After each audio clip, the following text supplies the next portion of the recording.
जोहार। आदिवासी कार्यक्रम जोहार इंडिया में आपका हार्दिक अभिनंदन। मैं हूं मुक्ति तिर्की।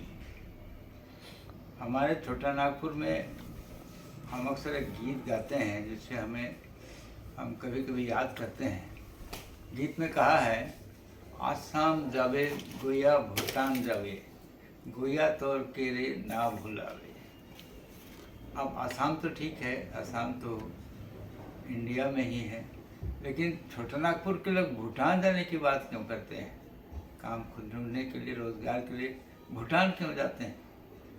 इतिहास का पन्ना पलटा जाए तो भूटान के साथ उस समय का ब्रिटिश राज के समय जब हम लोग गुलाम थे, तो ब्रिटिश राज ने भूटान सरकार के साथ एक संधि किया, ट्रीटी किया।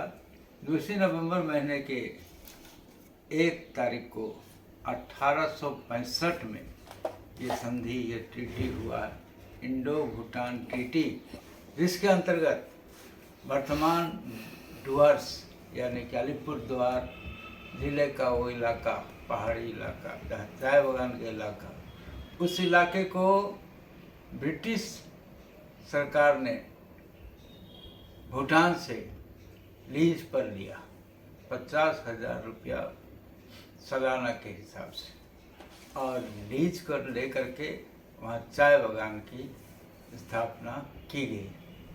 देखने वाली बात है कि ब्रिटिश सरकार यानी कि ब्रिटिश लोग चाय की खेती के लिए कितने उत्सुक थे। सिर्फ चाय की सुंदरता के लिए नहीं, बिजनेस पॉइंट ऑफ व्यू से, व्यापार वाणिज्य के हिसाब से, कमाई के हिसाब से, और उस चाय की खेती करने के लिए भूटान से ज़मीन लिया। और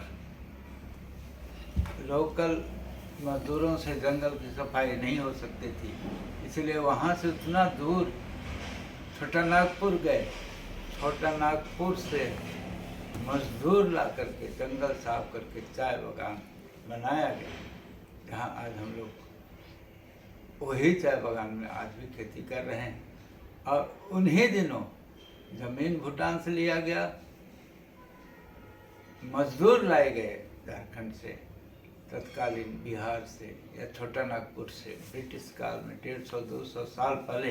ये हमारा इतिहास है। इसी इतिहास को याद करते हैं इस नवंबर महीने में, और अपने पुरखों को धन्यवाद देते हैं कि हमें इस दुनिया में इतने अच्छे जगह पर इन्होंने बसाया।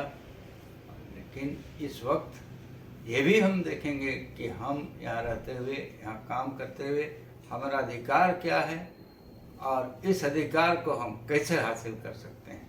इसीलिए हम एकजुट होंगे। इस कार्यक्रम के जरिए आपकी आवाज़ बुलंद होगी। जय आदिवासी, जय हिंद।